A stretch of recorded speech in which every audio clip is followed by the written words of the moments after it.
Drugs మాఫియాలో ఇరుక్కున్న చాలామంది అమ్మాయిల్ని సురక్షితంగా కాపాడి జేడీ హాస్పిటల్కి తీసుకొచ్చి హెల్త్ చెకప్ చేపిస్తాడు. ఇక కేడీ అడుగుతూ ఉంటాడు, చెప్పండమ్మా అసలు ఏం జరిగింది అని.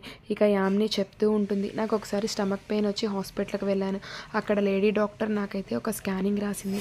ఆ స్కానింగ్ చేయించుకోవడానికి నేను స్కానింగ్ సెంటర్కి వెళ్ళాను. అక్కడ ఒక అతనైతే మీరు వెళ్ళి డ్రెస్ చేంజ్ చేసుకురండి, నేను స్కానింగ్ చేస్తాను అని అయితే చెప్పాడు.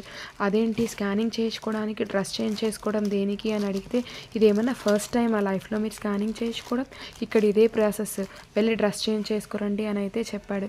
నేను రూమ్లో గడిపెట్టుకొని డ్రెస్ చేంజ్ చేసుకొని బయటికి వచ్చాను.